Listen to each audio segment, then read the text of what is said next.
Salut tout le monde. Aujourd'hui, petit hors-série en attendant les vidéos sur Ramsès II qui demandent pas mal de boulot. En même temps, presque 70 ans de règne, ça se résume pas en un claquement de doigts. Les hors-séries me permettront de traiter de petites choses que j'ai pu lire, voir ou entendre à propos de l'Égypte ancienne et qui n'entreraient pas dans une série ou un épisode classique. Cette fois, on va parler de la fac de médecine de Paris. Quel rapport avec l'Égypte, me direz-vous ? Eh bien, il s'avère que la façade de la fac de médecine parisienne comprend un certain nombre de médaillons sculptés sur lesquels apparaissent des personnages mythologiques ou historiques plus ou moins liés à la médecine. Et parmi ces médaillons, 3 au moins portent des figures égyptiennes. La première montre un homme nu avec une natte, agenouillé sur un crocodile et tenant dans ses mains des serpents. On y voit également un scorpion, un adax, qui est un bovidé aux cornes torsadées, et une tête de lion. Le tout est accompagné de la légende Horus et les talismans. Alors c'est clair que cette représentation n'est pas banale, et ressemble juste à un joyeux bordel sans aucune cohérence. Et pourtant, ce médaillon renvoie à un type de monument égyptien bien connu des égyptologues. Il s'agit des stèles dites d'Horus sur les crocodiles. De nombreux exemplaires existent, avec des arrangements divers, mais quelques éléments récurrents, notamment parmi ceux que l'on voit sur la fac de médecine. D'abord le personnage. Il s'agit d'une version anthropomorphe, c'est-à-dire à forme humaine, du dieu Horus, et plus précisément du dieu Harpocrate, qui est une version enfantine d'Horus. On reconnaît qu'il s'agit d'un enfant grâce à la natte qui, en Égypte, était typique de l'enfance et qui était la plupart du temps portée sur le côté du crâne. Harpocrate est le nom grec de la divinité, qui apparaît tardivement, et qui, en égyptien, s'appelait Horpashered, ce qui signifie Horus l'enfant. Divinité protectrice liée à la régénération et au renouveau, il est associé à la médecine suite à un épisode de la vie de l'enfant. En effet, celui-ci fut un jour mordu par un serpent, ou piqué par un scorpion selon les sources, et finit par retrouver la santé grâce à sa mère Isis. Ce sauvetage face au venin explique pourquoi, sur les stèles où il apparaît, Horus maîtrise des serpents et des scorpions. C'est également l'une des raisons pour lesquelles les Égyptiens et les Grecs ont utilisé ces stèles pour bénéficier de la protection du dieu face aux animaux venimeux et dangereux en général. La présence de l'adax sur le médaillon, pour sa part, s'explique par sa proximité avec l'oryx, un autre bovidé aux longues cornes. L'oryx, à partir de la fin du 2e millénaire avant Jésus-Christ, est devenu l'une des images du dieu Seth, donc un animal maléfique qu'il faut sacrifier afin de rétablir l'ordre et de lutter contre le chaos. Sur les stèles, Horus, en tant que fils d'Osiris et adversaire principal de Seth, maîtrise donc cet oryx pour figurer sa victoire sur son opposant et la victoire de la justice sur le désordre. Enfin, le crocodile et le lion sont les représentants des dangers qui rôdent à la fois dans les zones aquatiques, dans le Nil en premier lieu, et dans les zones désertiques à l'extérieur de la vallée du Nil où vivaient les Égyptiens. Horus, en tant que protecteur, est donc montré dans une position de domination vis-à-vis de ces dangereux carnivores. En résumé, ce médaillon est certes complexe, mais il possède une logique interne remarquable qui reprend les éléments des stèles d'Horus sur les crocodiles. Le dieu à la tresse, les serpents et les scorpions, l'oryx, le lion et les crocodiles.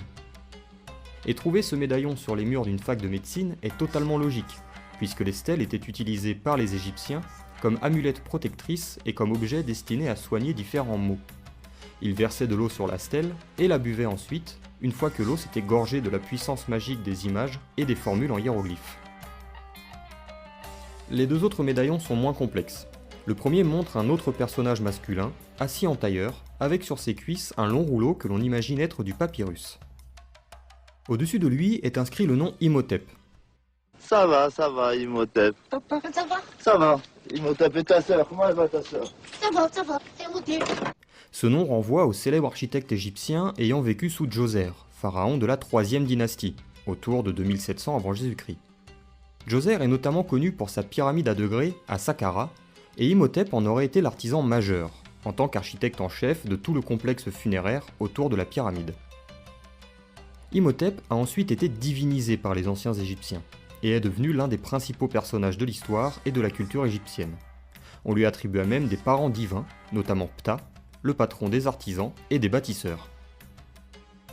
Son rapport à la médecine est plus tardif, Imhotep étant considéré à partir du 2e millénaire avant Jésus-Christ comme l'un des premiers médecins d'Égypte.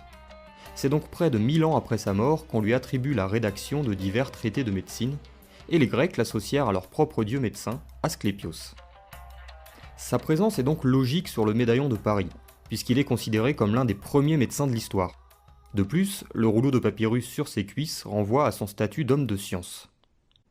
Au-dessus de son bras droit apparaît une sorte de statuette montrant une femme à genoux qui tient une croix ancre et porte une plume sur la tête. Le nom Maat est inscrit au-dessus d'elle. Maat aura droit à sa propre vidéo, car il s'agit à la fois d'une divinité majeure et d'une notion essentielle à la civilisation égyptienne. Toutefois, nous pouvons mentionner que Maat était lié au concept d'ordre, de justice et de vérité.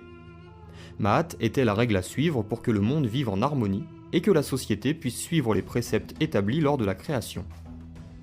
En résumé, Maat est ce qui conditionne toute la société égyptienne, à l'inverse des adversaires de l'Égypte et du monde animal, qui, eux, sont gouvernés par le chaos et le mensonge. La présence de Maat dans le médaillon de la fac de médecine peut alors s'expliquer par le fait que toute science est régie par un impératif de discipline et de vérité. La médecine ne peut se contenter d'à peu près, et toute pratique ou expérience mensongère va à l'encontre des préceptes établis. Maat est donc la personnification de ce que doit respecter un bon médecin, et par extension, tout bon scientifique. Enfin, le troisième et dernier médaillon montre une femme assise dans un arbre à côté d'un ibis. Commençons donc par cet oiseau. Il s'agit évidemment de l'une des formes principales du dieu Thoth, dont le nom apparaît en haut du médaillon. Le dieu Thoth, patron des scribes, dieu de la sagesse et du savoir, est lié à l'écriture et à la lune. C'est d'ailleurs cet astre que l'ibis porte sur la tête dans le médaillon. Thoth est l'une des divinités majeures du panthéon égyptien, qui apparaît tantôt sous la forme d'un ibis, tantôt sous la forme d'un babouin, tantôt sous la forme d'un homme à tête animale. Sa présence sur le mur de la fac de médecine tient sans doute à son association, par les Grecs, à Hermès Trismégiste, divinité liée à la régénération après la mort et à la connaissance en général.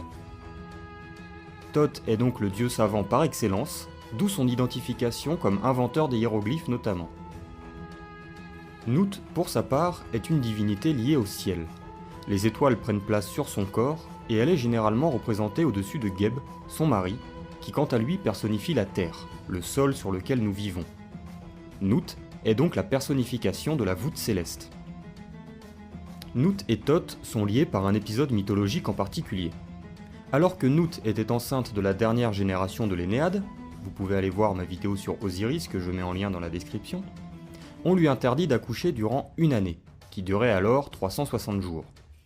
C'est là que Thoth intervient et qu'il réussit à faire ajouter 5 jours au calendrier pour permettre à la déesse de donner naissance à ses enfants.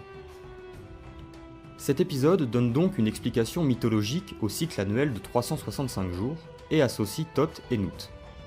Le deuxième élément en commun entre ces deux divinités est le fait que Nut était liée à la régénération. En effet, chaque soir, elle avalait le dieu Ré avant de le mettre au monde à nouveau au petit matin, permettant au soleil de continuer sa course éternelle dans le ciel. Thoth et Nut sont donc associés à la Renaissance en général et au temps cyclique. L'arbre présent sur le médaillon accentue cette connexion. Il s'agit d'un sycomore, arbre très courant en Égypte, et qui était considéré comme pourvoyeur de nourriture et de boissons aux morts. Nut, en tant que maîtresse de cet arbre, était donc supposée prendre soin des défunts et s'assurer de leur approvisionnement, indispensable à leur vie dans l'au-delà. En bref, on constate que ces trois médaillons, même s'il s'agit de créations modernes en grande partie inspirées de la pensée gréco-romaine, reprennent de véritables éléments égyptiens que l'on retrouve dans les documents antiques. De plus, chaque médaillon a une véritable raison d'être et leur présence sur la façade d'une fac de médecine se justifie par le rôle ou l'implication mythologique de toutes ces divinités. Voilà, c'est tout pour ce petit hors-série, merci d'avoir suivi cette vidéo, j'espère qu'elle vous a plu malgré un format légèrement différent. Vous pouvez m'envoyer des photos d'objets ou de monuments liés à l'Égypte et pour lesquels vous aimeriez avoir un commentaire ou une explication. Je vais créer une boîte mail pour la chaîne, mais en attendant, vous pouvez m'écrire sur Facebook ou Twitter, tous les liens sont en description comme d'habitude. On se retrouve très vite pour la suite des séries habituelles, ciao!